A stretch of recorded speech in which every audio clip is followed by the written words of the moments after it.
Steve, Tyler, Mike, Casey, Aaron, and others, please have your question ready for myself or the guest, Gerald Celente, one of the top trim forecasters in the world.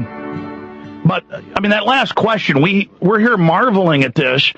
They have, increased the police force 6-7-fold the last 15 years.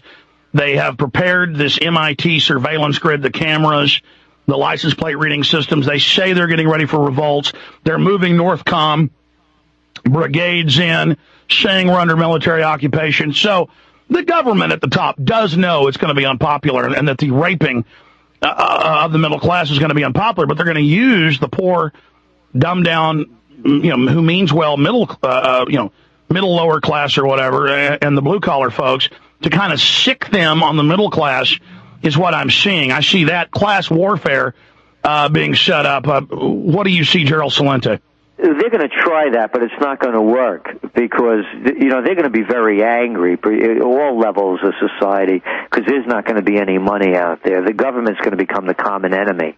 And as a matter of fact, we see the Republicans and the Democrats working together very closely, to defeat the common enemy, which is going to be the common man. And that's what we see the battle shaping up in the coming years. That's right. That's why we see such incredible integration of both parties, because they work for the very same interest. Exactly. They both work for the Wall Street mob. You just have different divisions. You have the Goldman Sachs group over in D.C. You have the J.P. Morgan mob over in New York. It's just different, members of the crime family. You've got Gambino and the Genovese. So in closing, before we go to call, sir, basic trends. 2009 starts accelerating, more and more layoffs, more confidence lost. You talk about total implosion by 2012. What will it look like?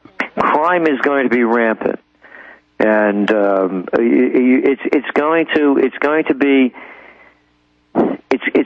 to be also a time, and I really want to make this, because there's a positive end of this, because something old and ugly is dying and something new could be born. This could be the time for a renaissance. It doesn't have to end ugly. Because one thing America has, and I travel the world, people still look to America for the place of innovation. They don't know how bad it is over here. They don't know how everybody's become so corporatized. But the thing is that we have, more than any other nation, the ability to turn this around and turn it into a positive.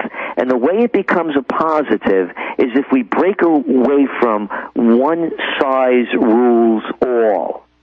So if we start going back to states' rights, to local rights, and then also, Alex, necessity is the mother of invention.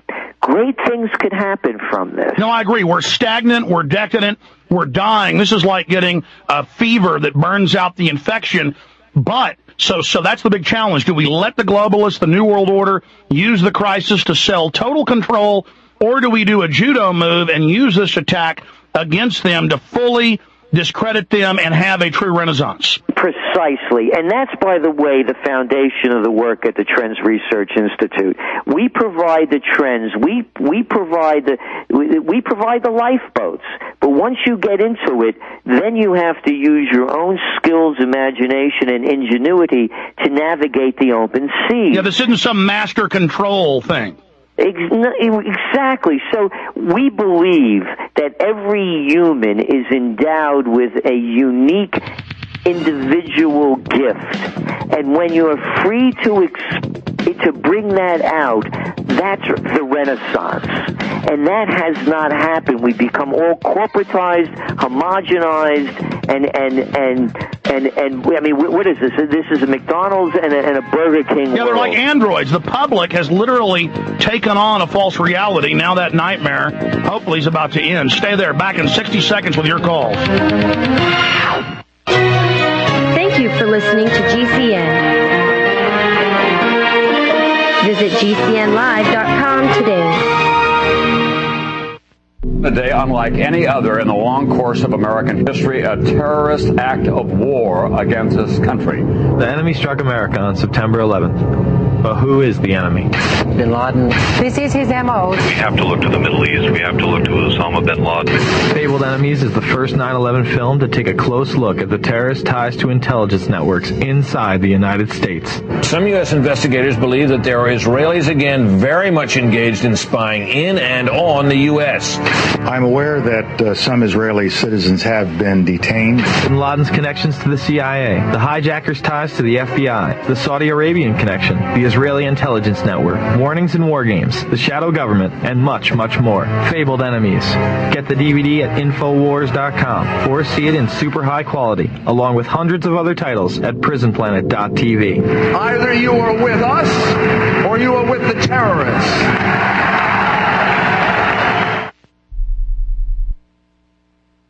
Waging war on corruption. Alex Jones on the GCN Radio Network.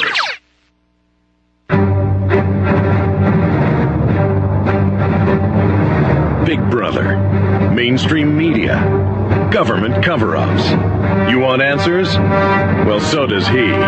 He's Alex Jones on the GCN Radio Network. And now, live from Austin, Texas, Alex Jones.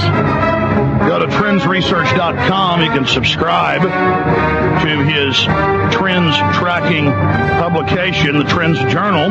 Again, trendsresearch.com. My website's infowars.com. Gerald Celente is our guest. We're going to go ahead and go to your phone calls now. Thank you for holding. Steve in Texas, you're on the air. Go ahead. Yes, sir. Go ahead. With the trend of big government that we've had in the last 8 years, and which will probably continue under the reign of Obama, do you see Obama or somebody like him being in office for more than 8 years, repeal of the constitutional amendment that prevents a president being in there for more than 2 terms? No, we really don't, because he's going to end up very unpopular. You know, people are putting more into this than it is. I mean, let's remember he only got 52% of the vote. What was it when FDR came in, Alex? It was like 80% the second time around or something. Absolutely, and hype dissipates a lot faster now. The people aren't very sophisticated in knowing they're being lied to, but more than ever, they know they're being lied to, and so they want instant gratification. If Obama doesn't deliver them to Valhalla instantly, they're going to turn against him. Gerald? Yes, I agree with you. And not instantly. We give him at least six months. I mean, we could be wrong on this, you know. But again, you know, the people are so desperate. They're so desperate that they buy lines from a presidential reality show. Oh, by the way, I have to make this point. You know, Obama. This was an Oprah production. You know, I've been on every major TV show, and I've been on Oprah twice.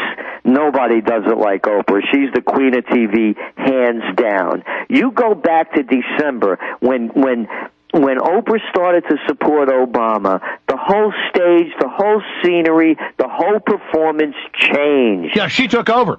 She took over. This was an Oprah production. You saw it in his nomination speech, if you missed it before, and then you saw it in his acceptance speech, rather, and then you saw it after Election Day, Election Eve. You know, this great staging.